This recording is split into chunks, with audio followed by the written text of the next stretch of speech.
قاتلوهم يعذبهم الله بأيديكم ويخزهم وينصركم. السلام علیکم ناظرین، میں ہوں اندار مراج۔ پروگرام قرآن سے روحانی علاج میں ہم آپ کو خوش آمدید کہتے ہیں۔ ہمارے ساتھ اسلامی اسکالر قاری عبدالباسط سلفی صاحب موجود ہیں۔ آج ہم ان سے پوچھیں گے کہ سیف زدہ جگہ سے کیسے جان چھڑوائی جائے، اگر کسی گھر میں جنات کی رہائش ہو وہاں سے انہیں کیسے بھگایا جائے، اس کے بارے میں آج ان سے ہم جانیں گے۔ السلام علیکم قاری صاحب۔ وعلیکم السلام ورحمۃ اللہ۔ جی قاری صاحب۔ الحمدللہ وقفا والصلاة والسلام علی رسول اللہ، اما بعد۔ عدنان بھائی، جو آپ نے سوال کیا ہے کہ کسی جگہ پر جنات کا آ جانا، جنات کی رہائش، اس سے کیسے چھٹکارا پایا جائے۔ جی، جیسے انسانوں کی آبادیاں ہیں، انسانوں کی رہائش ہے، اسی طرح جنات کی بھی رہائش ہے۔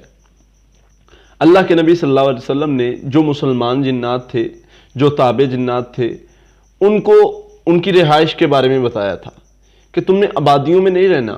جو اچھے نیک ہیں، وَأَنَّا مِنَّ الْمُسْلِمُونَ وَمِنَّ الْقَاسِطُونَ، دو طرح کے ہیں، ایک نیک ہیں، تابعدار ہیں، دوسرے نافرمان ہیں جو نافرمانیاں کرتے ہیں، سرکشی کرتے ہیں، اللہ کے رسول کا حکم نہیں مانتے، دوسرے مذہب کے۔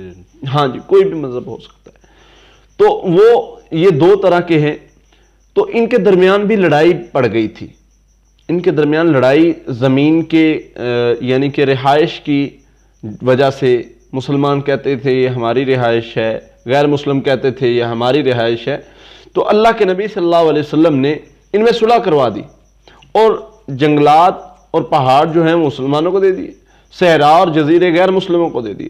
یعنی ان کے درمیان جو ہے وہ جگہ جو ان کی رہائش ہے وہ بھی بتا دی اللہ کے نبی صلی اللہ علیہ وسلم نے، ان کی خوراک بھی بتائی، ہر چیز کے بارے میں اللہ کے نبی صلی اللہ علیہ وسلم نے انہیں گائیڈ کیا، بتایا کہ یہ تمہارے لیے۔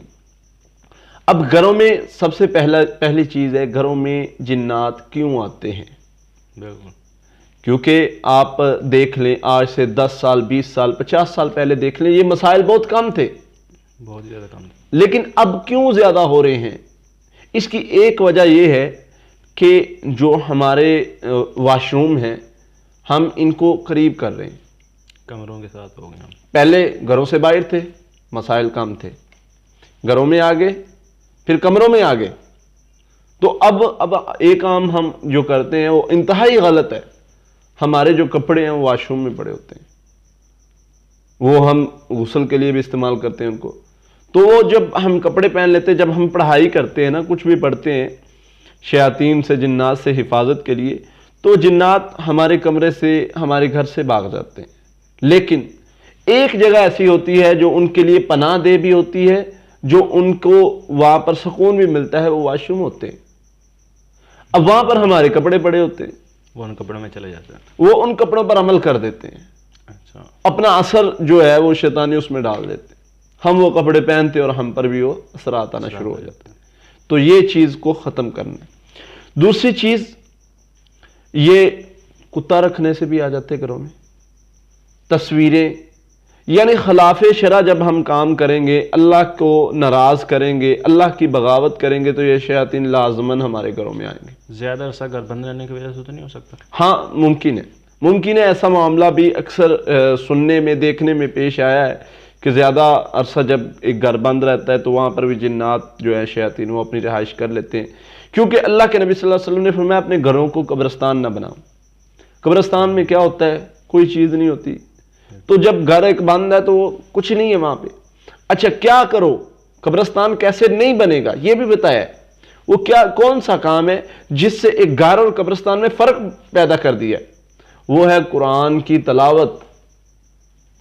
فرمایا اپنے گھروں میں قرآن کی تلاوت کیا کرو، سورۃ البقرہ پڑھا کرو۔ اس سے کیا ہوگا؟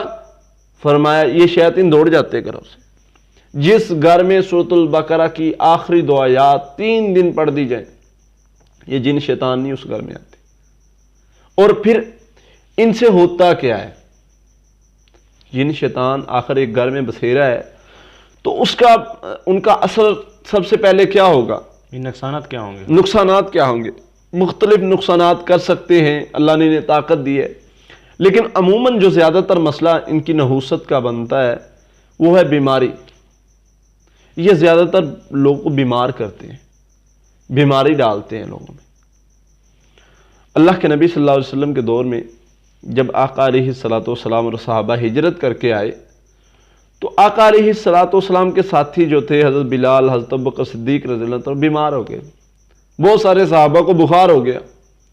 اب بڑے پریشان ہیں صحابہ کرام نے. کچھ نے مدینہ کے بارے میں شعر پڑھنے شروع کر دیے کہ یہ مدینہ شہر یہ ایسا ہے، ہم ادھر آئے ہیں تو بیمار ہو گئے وغیرہ وغیرہ. اللہ کے نبی صلی اللہ علیہ وسلم کو یہ بات پسند نہ آئی. آپ نے دعا کی اللہ سے کہ یا اللہ مدینہ کی فضا کو بہتر کر دے، مدینہ میں پھل زیادہ دے. مطلب بہت ساری دعائیں کی. ان میں ایک دعا اللہ کے نبی صلی اللہ علیہ وسلم نے یہ کی کہ اے اللہ مدینہ کا بخار جو ہے جوفہ میں لے جا. جوفہ ایک وادی کا نام ہے. اب یہ دعا اللہ نے قبول کی اور آقا علیہ الصلوۃ والسلام کے صحابہ جو تھے وہ ٹھیک ہو گئے. آقا علیہ الصلوۃ والسلام نے خواب دیکھا ایک عورت ہے بہت بڑی ہے اور اس کے بہت بڑا اس نے اوڑھی ہوئی ہے چادر یا برقعے ٹائپ. تو وہ مدینے سے اٹھی اور جوفہ میں چلی گئی. اب یہ کیا تھا؟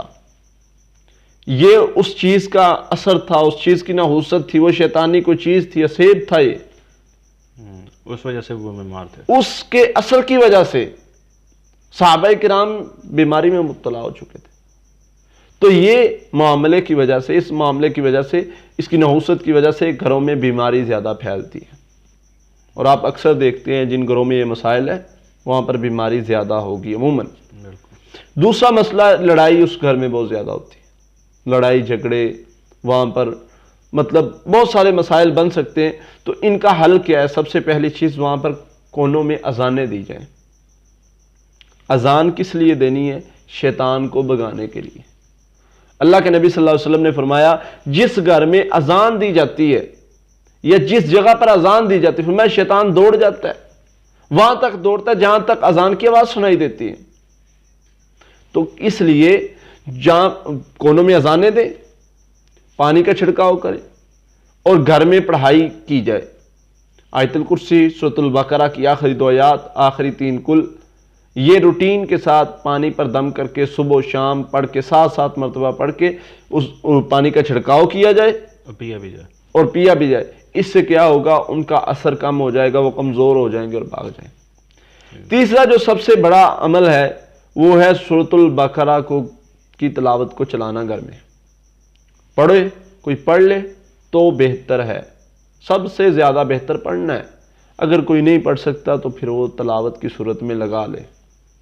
اس سے کیا ہوگا؟ نہ جادو اثر کرے گا نہ جنات. بس اوقات جادوگر جنات ہوتے ہیں، یہ ان کے لیے اگر جادوگر جنات ہیں، کیسے بھی جنات ہیں، وہ بھاگ جائیں گے، ختم ہو جائیں گے، گھر بالکل صاف ہو جائے گا. تیسری چیز جو ہے گھر میں داخل ہونے کی دعا.